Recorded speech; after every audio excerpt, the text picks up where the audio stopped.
This is Matthew Hatchett, a.k.a. Hatch, and you are now listening to the One Bar and Lupagus Show.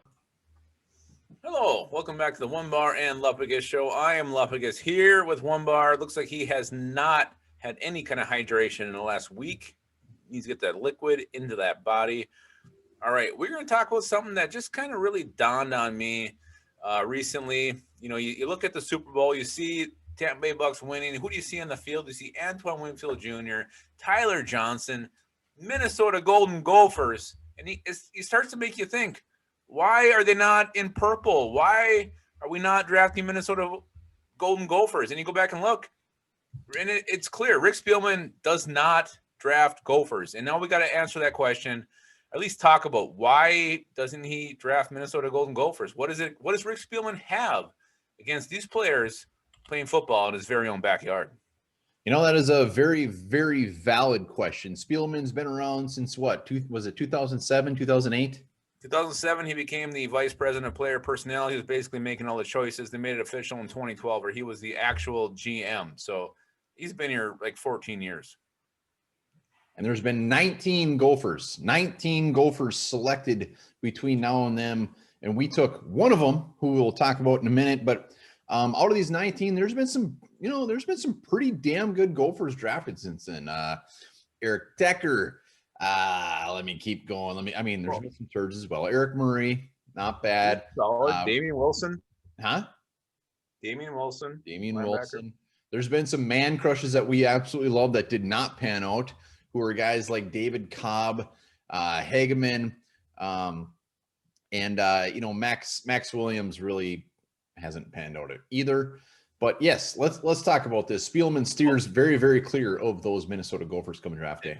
And it's almost to the point where you start to think that he does it intentionally. And the biggest example of this, I think, is the Blake Cashman a couple years ago. Oh, how dare you? Well, I know, but the Vikings needed a linebacker, needed some depth there. And Spielman just got trade happy. He kept moving down. He did in the third round, did in the fourth round. He just kept trading back.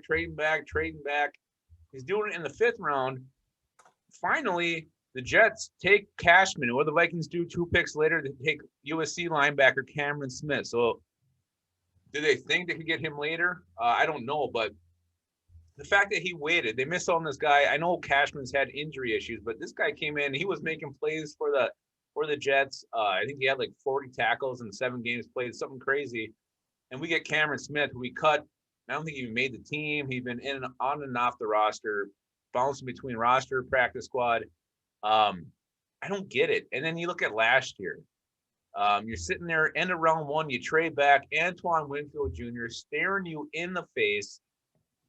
Not only are you going to get a great player, I know he's undersized, but he's got great bloodlines. He would have been a fan favorite. Instant. I mean, everybody loved this guy. His dad was an all-time Viking great. He's going to be in the Ring of Honor. And you pass on him. You take Jeff Gladney, who, yeah, he's got tons of potential still, but Winfield played great for the Bucks. I mean, interceptions in the Super Bowl, doing the taunt to Tyreek Hill was great to watch, great to see.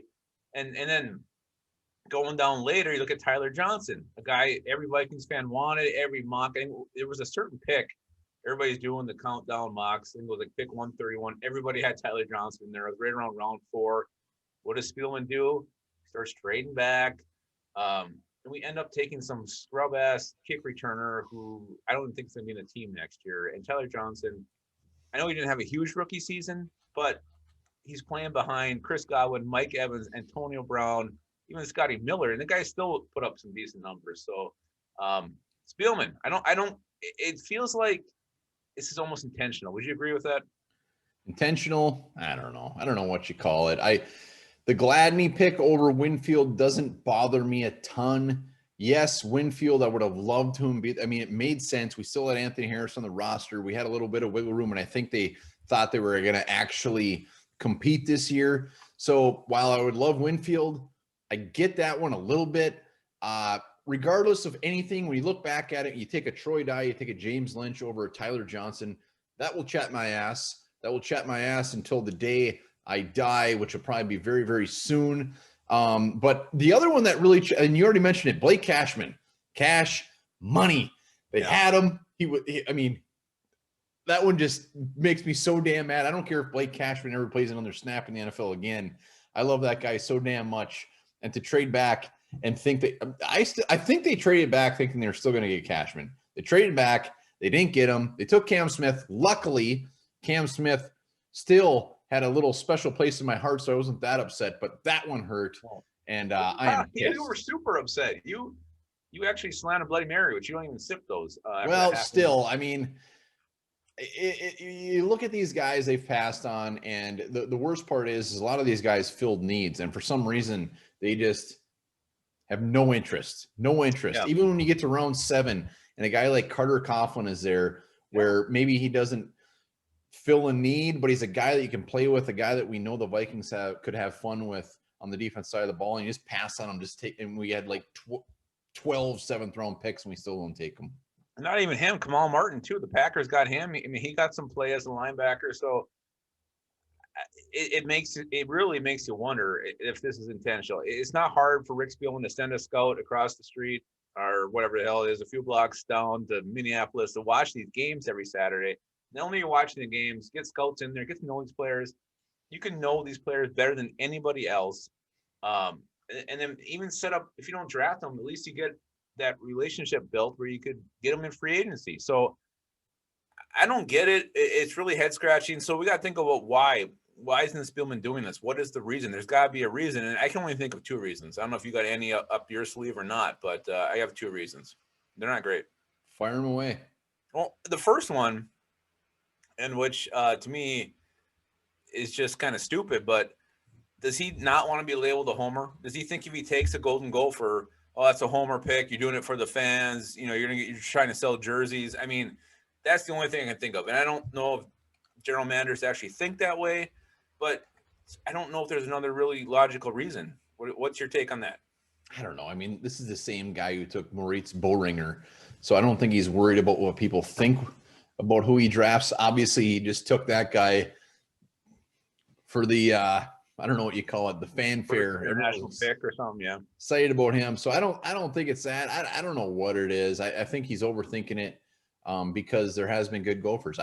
There really is no explanation except for the one that you're about to give, and he got burned. One more, and he wasn't the GM at the time, but he was basically making the picks back in 2010. He decided to take linebacker Nate Triplett. I believe it was in round 5. We were excited. We were ecstatic.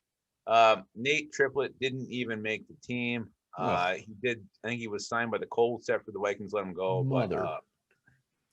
So is he so scarred by the Nate Triplett bomb that what's keeping him away from the Gophers?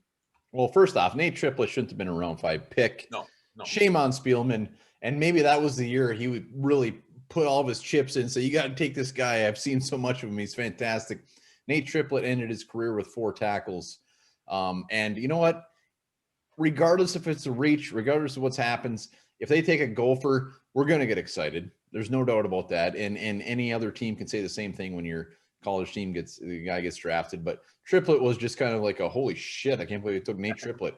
And it's very rare you see a 5th-round pick not make the team. I mean, KJ Osborne made the team this year. Probably shouldn't have done that. So that hurts. And maybe he's just, like you said, maybe that scar is very, very deep. And he is just not dipping in those waters again. There's no other reason for it. Those are the only 2 I could think of. And I've been thinking about this for quite a while. I don't know what else it would be. Nothing else makes sense. And here's the thing.